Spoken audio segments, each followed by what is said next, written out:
السلام علیکم ورحمۃ اللہ وبرکاتہ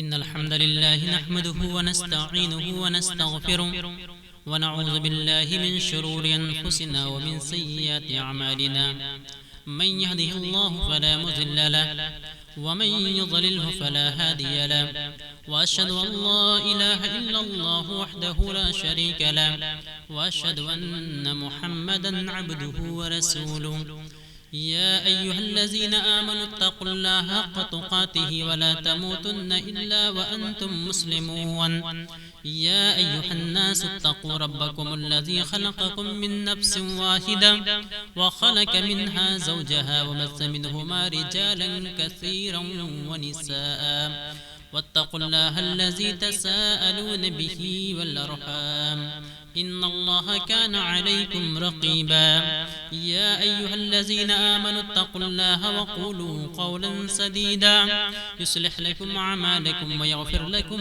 ذنوبكم ومن يطع الله ورسوله فقد فاز فوزا عظيما أما بعد فإن خير الحديث كتاب الله وخير الهدي هدي محمد صلى الله عليه وسلم وشر الأمور محدثاتها وكل محدثة بدعة وكل بدعة ضلالة وكل ضلالة في النار أعوذ بالله من الشيطان الرجيم بسم الله الرحمن الرحيم يا أيها النبي جاهد الكفار والمنافقين واغلظ عليهم ومأواهم جهنم وبئس المصير.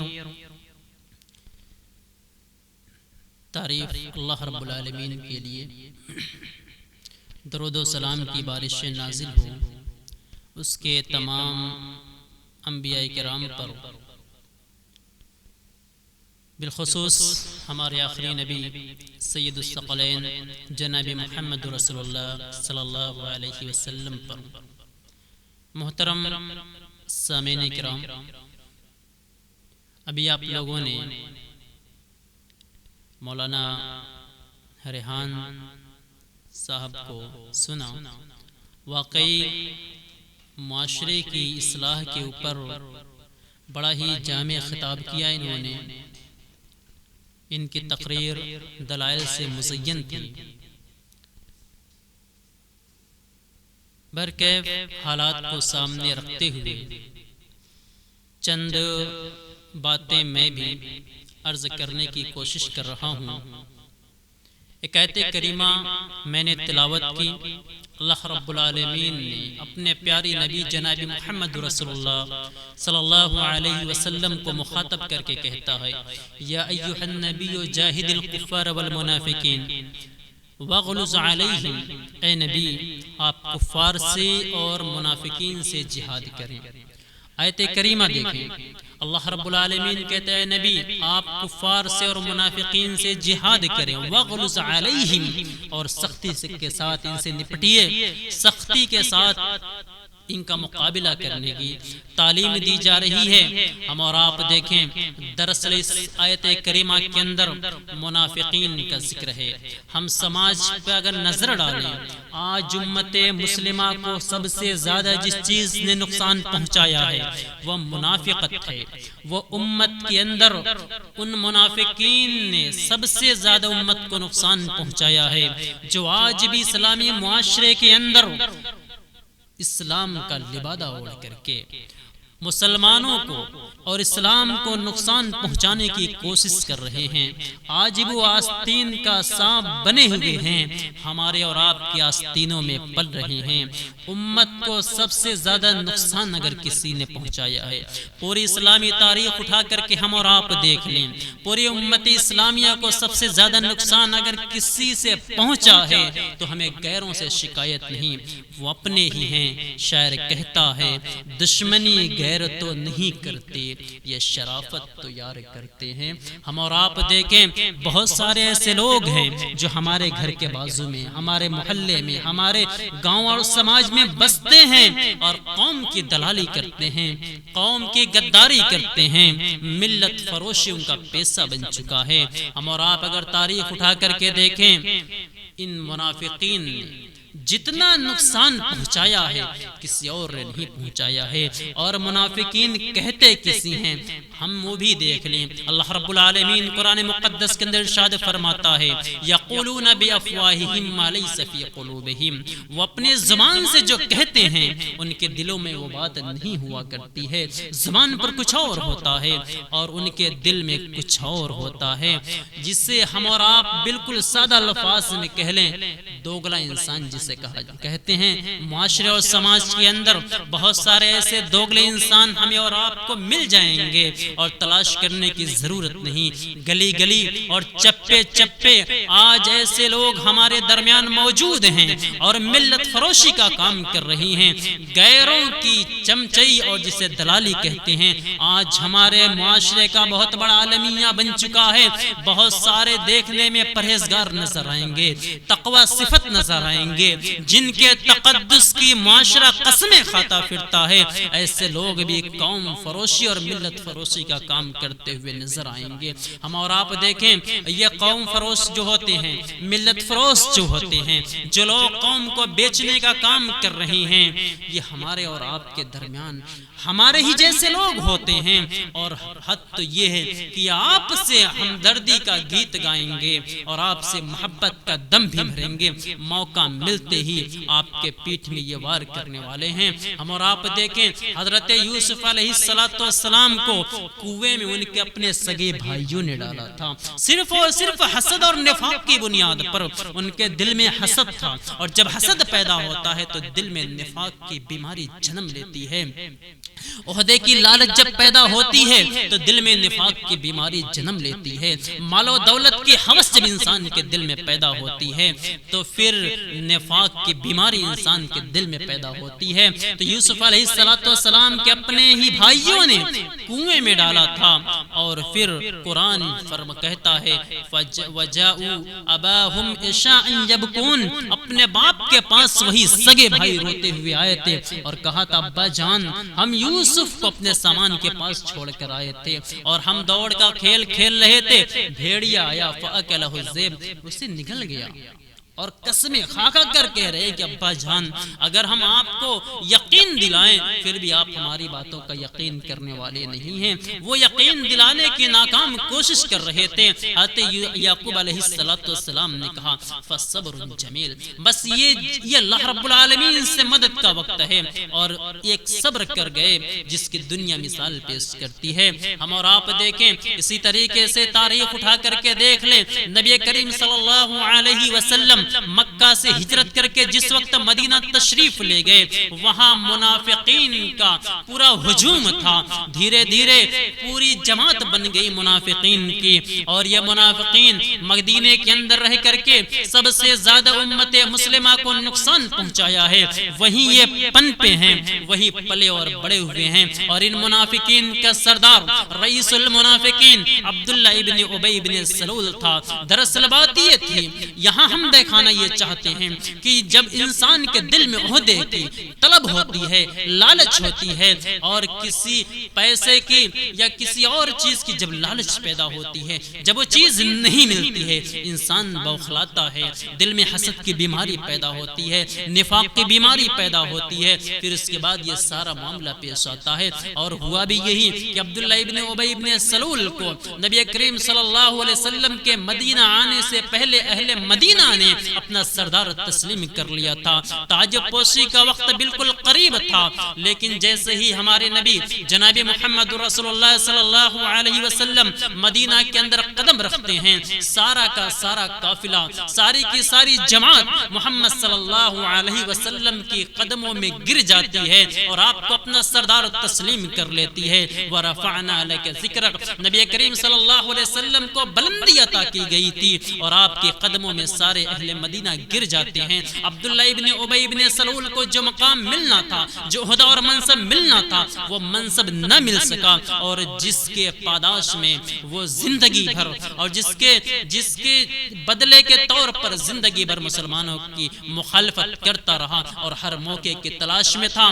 کبھی موقع ملے ان مسلمانوں کو اور محمد کے ماننے والوں کو مدینہ سے نکال بھگایا جائے، مگر وہ مجبور ہو گیا. اس کی سوچ کے خلاف کام ہوتا رہا اور وہ دیکھتا رہا کہ جیسا ہماری خواہش تھی ویسا نہیں ہوا، الٹے تو محمد کے ساتھی بڑھتے جا رہے ہیں۔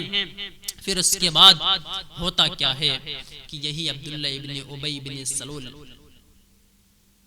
اپنا رنگ بدلتا ہے اور پھر اسلامی لبادہ اوڑھ کر کے اسلام کے اندر داخل ہوتا ہے۔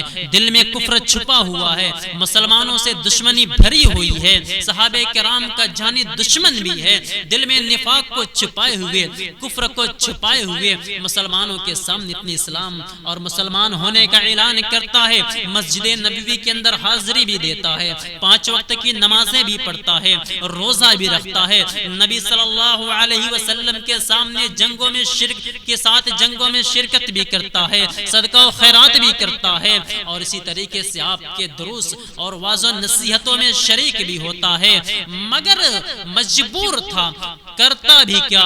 آپ صلی اللہ علیہ وسلم کو خوب پتا تھا کون منافق ہے، کون سچا مسلمان ہے۔ مدینے کے اندر رہ کر کے ان منافقین نے اسلام کو جڑ سے اکھاڑنے کی بھرپور کوشش کی، اور پھر جب ان کی شرارتوں کا پتہ چل جاتا، نبی کریم صلی اللہ علیہ وسلم کے زمانے میں وحی کے نزول کا وہ دور تھا، منافقین کی ریشہ دوانیوں کا پتہ بھی چل جاتا، ان کی سازشوں کا پتہ بھی چل جاتا، اور پھر نبی کریم صلی اللہ علیہ وسلم جب ان سے سوال و جواب کرتے، جب گرفت کرتے، وہ کہتے کننا نخوض و نلعب، ہم تو ایسے ہی ہنسی مذاق کر رہے تھے، ہم تو یوں ہی کھیل رہے تھے، جھوٹے قسمیں کھا کر نکل جایا کرتے تھے۔ اور اللہ کے نبی صلی اللہ علیہ وسلم ان منافقین کو راستے سے صاف کیوں نہیں کر رہے تھے؟ صرف وجہ یہ تھی کہ کہیں لوگوں میں یہ بات نہ پھیل جائے کہ محمد تو اپنے ہی ساتھیوں کو قتل کر رہا ہے۔ بس اسی ڈر کی بنیاد پر آپ صلی اللہ علیہ وسلم نے منافقین کو راستے سے ہٹایا نہیں آپ نے، اور اسی مدینہ کے اندر پلتے رہے ہم۔ اور آپ دیکھیں ان منافقین نے اسلام کو کیسے کیسے نقصان پہنچایا ہے۔ یہ جو عبداللہ ابن سبا کا جو گروہ تھا، انہی منافقین کی ایجاد کردہ تھی کہ جس نے آج تک جس کے گروہ نے اسلام کو نقصان پہنچایا ہے، اور آج بھی انہی کے پروردہ لوگ ہیں جو آج اسلام کو نقصان پہنچا رہے ہیں۔ اور ایسے لوگ ہمارے سماج اور معاشرے میں بھی ہیں۔ میں آپ کو بتانا چاہوں گا بڑے ہی مختصر طور پر، قوم کے جو غدار ہیں، ملت فروش ہیں، قوم کو بیچنے کا جو کام کرتے ہیں، ایسے لوگوں سے متنبہ ہونے کی ضرورت ہے، ایسے لوگوں کو پہچاننے کی ضرورت ہے، اور ایسے لوگوں سے رشتہ توڑنے کی ضرورت ہے، ان کا بائیکاٹ کرنے کی ضرورت ہے۔ بخاری کی حدیث ہے، ہم اور آپ دیکھیں اللہ کے نبی صلی اللہ علیہ وسلم بیٹھے ہوئے ہیں گھر کے اندر، ایک شخص آتا ہے، آ کر کے اجازت طلب کرتا ہے، اما عائشہ بھی پاس میں بیٹھی ہوئی ہیں۔ آپ نے فرمایا بئس اخو العشیرہ، یہ آنے والا بڑا ہی برا شخص ہے، اپنے قوم کا، اپنے قبیلے کا بڑا ہی گھٹیا انسان ہے۔ اس کے بعد اجازت طلب کرتا ہے، آپ صلی اللہ علیہ وسلم اسے اجازت دیتے ہیں۔ اجازت دینے کے بعد جب وہ قریب آتا ہے، آپ کے پاس بیٹھتا ہے، فَأَلَنَّ لَهُ الْقَوْلِ، اللہ کے نبی نے بڑے ہی نرم انداز اور لہجے میں اس سے گفتگو کی۔ جب وہ پلٹ کر کے چلا گیا، بات کر کے وہ آدمی چلا گیا، اما عائشہ کہتی ہیں اللہ کے نبی آپ تو کہہ رہے ہیں کہ قوم کا بڑا گھٹیا انسان ہے، قوم کا بڑا برا شخص ہے، یہ اپنے قبیلے کا بڑا برا انسان ہے، پھر آپ نے اچھے انداز میں اس سے گفتگو کی۔ آپ نے فرمایا یا عائشہ متا وجدتنی فاحشہ، عائشہ تو نے کب مجھے دیکھا ہے کہ میں کسی کے ساتھ بد کلامی کرتا ہوں؟ اس کے بعد یہ آپ کا اخلاقی فریضہ تھا کہ آپ اس سے ہم کلام ہوتے، مگر یہ بھی فرض تھا کہ لوگوں کو آپ متنبہ کر دیں کہ یہ انسان جو ہے یہ لوگوں کے حق میں ٹھیک نہیں ہے، اس سے بچ کر کے رہنے کی ضرورت ہے، اس سے بچ کر کے رہنے کی ضرورت ہے۔ ہمارا بھی فرض بنتا ہے اگر قوم کے اندر یا سماج کے اندر کوئی ایسا انسان ہے اس سے بچ کر کے رہیں، لوگوں کو اس کی برائی کے بارے میں بتائیں کہ اس کی شر سے بچ کر کے رہنے کی ضرورت ہے۔ یہ غیبت اور چغلی میں شامل نہیں ہوگا، ہم کسی کی بھلائی کر رہے ہیں، کسی کو کسی کے شر سے بچا رہے ہیں، یہ غیبت میں شامل نہیں ہوگا، جیسا کہ اللہ کے نبی صلی اللہ علیہ وسلم نے یہاں پر کیا تھا۔ اور اسی طریقے سے ہم اور آپ دیکھیں یہ قوم کا جو غدار ہوتا ہے، قوم فروش ہوتا ہے، اپنے ہی لوگوں کا راز جو جا کر کے غیروں میں بتاتا ہے، ایسے شخص کے بارے میں اسلام کیا کہتا ہے؟ فتح مکہ کا موقع ہے، آپ صلی اللہ اللہ علیہ وسلم تیاری میں مصروف ہیں کہ مکہ پر چڑھائی کر دینی ہے اور کسی کو کانوں کان خبر نہیں ہونی چاہیے۔ اسی درمیان ایک صحابی رسول حضرت حاتب بن ابی بلتہ رضی اللہ تعالیٰ عنہ ایک خط لکھتے ہیں اور اہل مکہ کی طرف روانہ کر دیتے ہیں۔ آسمان سے وحی کا نزول ہوتا ہے اور اللہ کے نبی صلی اللہ علیہ وسلم کو بتایا جاتا ہے کہ ایک عورت اپنے بال کی چوٹی میں خط کو چھپا کر کے نکلی ہے، ابھی روضہ خاک ایک جگہ ہے وہاں پہنچی ہوئی ہے۔ اللہ کے نبی صلی اللہ علیہ وسلم حضرت علی بن ابی طالب رضی اللہ تعالیٰ عنہ، اس طریقے سے حضرت زبیر رضی اللہ تعالیٰ عنہ اور حضرت مقداد رضی اللہ تعالیٰ عنہ کو بھیجتے ہیں کہ جاؤ وہ عورت فلاں جگہ ملے گی، اس عورت کے سر کے چوٹی میں چھپے ہوئے خط کو نکال کر کے لے کر کے آؤ۔ چنانچہ صحابی رسول حضرت علی رضی اللہ تعالیٰ عنہ اپنے ساتھیوں کے ساتھ جاتے ہیں، وہ عورت ملتی ہے، اس خط کو طلب کرتے ہیں، وہ عورت دینے سے انکار کرتی ہے۔ حضرت علی رضی اللہ تعالیٰ عنہ کہتے ہیں کہ تم نکالو اس خط کو یا پھر ہم تمہاری تلاشی لیں گے۔ عورت مجبور ہو جاتی ہے، وہ خط نکال کر کے دیتی ہے۔ حضرت علی اللہ کے نبی صلی اللہ علیہ وسلم کی خدمت میں لے کر کے پیش ہوتے ہیں اور اللہ کے نبی صلی اللہ علیہ وسلم جب اسے دیکھتے ہیں تو کیا تھا، حضرت حاتب بن ابی بلتہ رضی اللہ تعالیٰ عنہ کے نام کی طرف سے مکہ والوں کے نام وہ خط تھا۔ دراصل اللہ کے نبی صلی اللہ علیہ وسلم کی ایک کوشش تھی کہ کسی کو پتہ نہیں چلنا چاہیے اور یہ قافلہ چھپ کر کے مکہ پر چڑھائی کرے گا، لیکن حضرت حاتب بن ابی بلتہ نے اپنے ایک چھوٹے سے فائدے کے لیے یہ قدم اٹھایا تھا۔ آپ کے دل میں نفاق نہیں تھا۔ حضرت حاتب بن ابی بلتہ رضی اللہ تعالیٰ عنہ بدری صحابی تھے اور اسی طریقے سے بڑے مخلص تھے، اللہ نے ان کی مغفرت کا اعلان بھی کر دیا قرآن کے اندر، لیکن جب انہوں نے یہ چھوٹا سا قدم اٹھایا، خط جب پکڑا گیا، دراصل بات یہ تھی کہ حضرت حاتب بن ابی بلتہ رضی اللہ تعالیٰ عنہ جب مکہ سے ہجرت کر کے مدینہ آئے تھے، اس وقت مدینہ کے اندر یہ اکیلے تھے، ان کا مکے میں کوئی اور نہیں تھا جو ان کے گھر والوں جو پیچھے مکہ کے اندر اولاد چھوٹ گئے تھے، قبیلہ اور خاندان نہیں تھا جو ان کی دیکھ بھال کرتا۔ اسی غرض سے انہوں نے سوچا کہ اہل مکہ پر میں ایک احسان کر دوں کہ اس احسان کے بدلے وہ میرے گھر والوں کی دیکھ بھال کر لیں گے۔ اس چھوٹے سے فائدے کی امید تھی مگر وہ بھی جاتی رہی۔ اللہ کے نبی صلی اللہ علیہ وسلم جب وہ خط دیکھتے ہیں کہ حضرت حاتب بن ابی بلتہ رضی اللہ تعالیٰ عنہ کی طرف سے راز کو افشا کرنے کی کوشش کی گئی ہے، پاس میں حضرت عمر ابن خطاب رضی اللہ تعالیٰ عنہ موجود ہیں، کہتے ہیں کہ یا رسول اللہ دعنی اضرب عنق هذا المنافق، اللہ کے نبی چھوڑیے میں اس منافق کی گردن کو اڑا دیتا ہوں۔ اللہ کے نبی صلی اللہ علیہ وسلم کہتے ہیں نہیں عمر تمہیں نہیں پتا، یہ بدری صحابی ہیں، بدر کے اندر انہوں نے شرکت کی ہے اور یہ اللہ نے ان کی مغفرت کا اعلان کر دیا۔ معلوم یہ ہوا کہ قوم کے ساتھ جو غداری کرتا ہے، قوم کے راز کو جو افشا کرتا ہے، قوم کا جو نقصان پہنچاتا ہے، معاشرے میں ایسے شخص کو جینے کا بالکل حق نہیں ہے، ایسے شخص کو معاشرے میں رہنے کا حق ہی نہیں ہے۔ دوست ہم اور آپ دیکھیں، تاریخ اٹھا کر کے دیکھ لیں، وہ اندلس جو آج موجودہ دور میں اسپین کے نام سے جانا جاتا ہے، اندلس اپنے دور میں وہ ایک چمکتا ہوا ستارہ تھا، مسلمانوں کے عروج اور ترقی کا ایک مثال بن چکا تھا پوری دنیا کے اندر، مگر اس اندلس کی تباہی اور بربادی کا سبب صرف اور صرف اپنا ہی ایک آدمی تھا، ابو القاسم نام کا وہ وزیر اعظم تھا وہاں کا، جس نے پورے اندلس کو بیچ ڈالا، غیروں کے ہاتھوں میں پورے اندلس کو اس نے بیچ دیا۔ اور اسی طریقے سے بغداد کی آپ تاریخ اٹھا کر کے دیکھ لیں، بغداد علم کا جہاں بول بالا تھا، عروج تھا مسلمانوں کا بغداد کے اندر، مگر ابن القمی نامی ایک شخص نے جو پکا رافضی تھا، اس شخص نے ہلاکوں کو دعوت دی اور بغداد کی اینٹ سے اینٹ بجا دی، لاکھوں جانیں گئیں اور مہینوں تک بغداد کے اندر تعفن، لاشوں کی سراد سے تعفن پھیلا پڑا تھا اور اس کی وبا ملک شام تک پہنچی تھی۔ ایسا خریز مارکا ہوا بغداد کی سرزمین پر، یہ صرف اور صرف اپنے ایک آستین میں پلنے والے سانپ کے کرامات تھے۔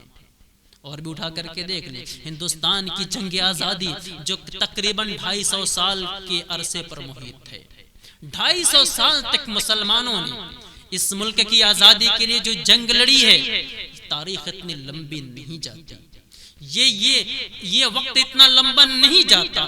آج سے سینکڑوں سال پہ، 100 سال سے کہیں زیادہ پہلے ہندوستان کو آزادی نصیب ہو جاتی اگر بنگال کے اندر سراج الدولہ کے اپنے ہی وزیر میر جعفر کی غداری نہ ہوتی، اور اگر اپنے ہی مشیرکار، اپنے ہی فوجی کمانڈر ٹیپو سلطان کے دکن میں اور حیدرآباد میں ٹیپو سلطان کے ساتھ میر صادق کی اگر غداری نہ ہوتی تو ہندوستان کو بہت پہلے آزادی مل گئی ہوتی۔